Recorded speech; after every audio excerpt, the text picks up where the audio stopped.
এই রোজার মাসেই আমাকে টার্গেট ফিল আপ করতে হবে। আগের 11 মাসের লাভের থেকে এই 1 মাসের লাভ অনেক বেশি। বাজারে আমাদের উপর কথা বলার কেউই নেই, আমরা যা বলবো তাই হবে। সবাই বলে আমরা নাকি সিন্ডিকেট করি। আসলে এটা কি জিনিস আমি তো কখনো চোখে দেখিনি। এটা কি মিটিং মিছিলের কথা বলে নাকি এটা কোথাও কিনতে পাওয়া যায়? আরে বোকা, তুই এতদিন ধরে আমার সাথে থাকিস, অথচ ব্যবসা করিস, অথচ বুঝিস না। ঠিক বুঝতে পারিনি এখনো। আমরা যে বাজারে একত্রে ব্যবসা করি এটা বলে আসলে কোনো বস্তু না, এটা একটা ক্ষমতা। ক্ষমতা দিয়ে ব্যবসা করতে হয়। আমরা পাইকারি ব্যবসায়ীদের এক হয়ে এটা নিয়ন্ত্রণ করি। আমরা ঠিক করে দিই কোন পণ্যের কত দাম। ক্ষুদ্র ব্যবসায়ী আমাদের সাথে নির্ধারিত যে দাম রয়েছে এটা দিয়ে তারা কিনতে বাধ্য। বলে তো কাকা, আমরা যা দাম রাখবো এটাই দিয়ে সবাইকে কিনতে হবে। একদম ঠিক। এই জন্যই আমরা কৃষকের কাছ থেকে আগেই সমস্ত চাল ডাল ছোলা কিনে মজুত করে রাখি। যা বাইরের থেকে ইনপুট করার দরকার তা ইনপুট করে মজুত করে রাখি। এখন আমরা যে দামে বলবো এই দামেই ব্যবসায়ীরা নিতে বাধ্য। জি কাকা, বুঝতে পেরেছি। গতকালকে তো ঢাকার বাইরে থেকে একজন লোক 100 কেজি ছোলা নিতে এসেছিল। সে অনেক খোঁজাখুঁজির পরেও আগের দামে পায়নি। সর্বশেষ আমাদের কাছ থেকে ডাবল দামে কিনেছে। এই একটা মজা আছে। ভুক্তভোগী ক্রেতা আসলে আমাদের সাথে কখনোই দেখা হয় না, তাদের ক্যান ক্যান ভ্যান ভ্যান আমাদের শুনতে হয় না। যারা ক্ষুদ্র ব্যবসায়ী আছে তারা বেশি দামে আমাদের কাছ থেকে কিনে নিয়ে ক্রেতাদের কথাও শুনে।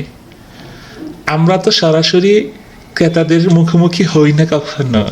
কিন্তু কাকা, একটা কথা, এই ক্ষুদ্র ব্যবসায়ী যদি আর জিনিসপত্র না কিনে, মানে 50 টাকার জিনিস যখন আমরা 200 টাকা বিক্রি করি, তখন ক্ষুদ্র ব্যবসায়ীরা কিভাবে টিকে থাকবে?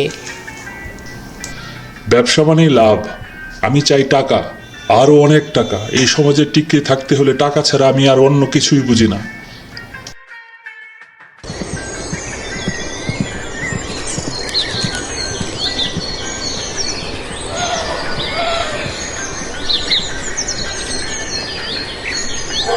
আপনি জানেন ইসলামী দৃষ্টিতে ব্যবসা করা হালাল, কিন্তু মজুতদারি করা হারাম। আপনি রোজার মাসে নিত্য প্রয়োজনীয় জিনিসপত্র গুদামে ভরে রেখেছেন আর বাজারে দাম বেড়ে যাচ্ছে। এটা ঠিক না। তুমি এত কথা বলো কেন? আমার অনেক টাকার দরকার। তুমি যখন গয়না শাড়ি গাড়ি চাইবে তখন আমি টাকা কোথা থেকে আনবো? এইভাবেই কি সংসার চলে? সংসারের হিসাব আছে না? ব্যবসা কি করলাম না করলাম সেটা নিয়ে নাক গলানোর দরকার নেই। সারাদিন শুধু টাকা টাকা করো। এত টাকা দিয়ে কি হবে? রাতে ঘুমাতে পারো না, একটার পর একটা রোগ লেগেই আছে। আমি কম খেয়ে সৎভাবে বাঁচতে চাই। তোমার কথা আমার আর সহ্য হচ্ছে না। সংসার কি চালানো এত সহজ? সেটা তো বুঝো না। যাও সুরজের বাসায় গিয়ে দেখো নুন আনতে পান্তা ফুরায়। আমি কি সমাজে কোনো ভূমিকা পালন করছি না? জাকাতের কাপড় দিচ্ছি না? সমাজ কি আমাকে এমনিতেই ছেড়ে দেবে? আপনার এসব দান খয়রাত লোক দেখানো। অন্যের হক মেরে বড়লোকি করে গরিবদের শাড়ি লুঙ্গি বিলিয়ে দিলে কিছু আসে যায় না। আজকে বেগুনি এবং ইফতারের অনেক অর্ডার রয়েছে বাজারে। তুমি দ্রুত আরও বাগান থেকে সবজি আর বেগুন এখনই তুলে নিয়ে আসো। আমাদের অল্প অল্প করে যা ইনকাম হচ্ছে তা দিয়েই খুব সুন্দর সংসার চলে যাচ্ছে। আল্লাহর রহমতে দেখো, সৎ পথে থাকলে কোনো চিন্তা নেই, কোনো দুশ্চিন্তা থাকে না।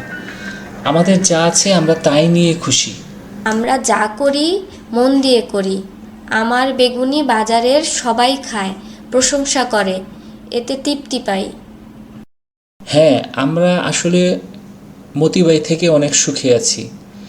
আমাদের যে ধানের জমিটা আছে, মতিভাই এটা দখল করে রেখেছে। আমরা নাকি এই জমির মালিক না। এইভাবে বছরের পর বছর সে দখল করে খাচ্ছে। তুমি গবাদি পশু লালন পালন এবং আমার সবজি বাগানে যেভাবে হেল্প করছো, এতেই আমি খুশি এবং আমরা খেয়ে পরে ভালোই আছি।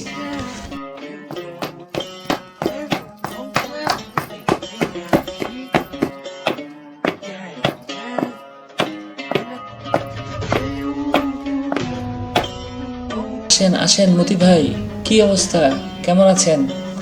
আসেন ঘরে আসেন। এই দেখো কে এসেছে, মতি ভাই এসেছে।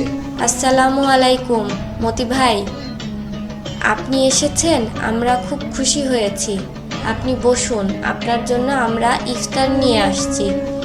আসলে আমাদের ঘরে তেমন কোনো ইফতার নেই, যা আছে তাই নিয়েই আসছি, আপনি বসুন।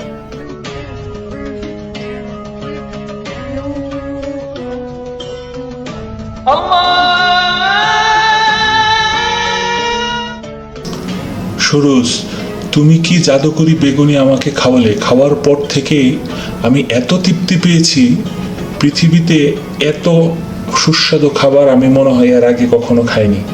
আমার ঘরে এত খাবার, কিন্তু আমি কখনো এত খাবার খেতে পারি নাই। আসলে তোমার ঘরে যে শান্তি, তোমার ঘরে যে সুখ রয়েছে, এটা আমার ঘরে নেই। আমি শুধু টাকা টাকা করে আমি সময় নষ্ট করেছি। তোমাদের যে জমিটুকু আছে, এটা তোমরা এখন থেকে তোমরাই চাষাবাদ করবে, এটার মালিক এখন তোমরা। আমি এখন থেকে হালালভাবে ব্যবসা করব, আর মজুতদারি করব না।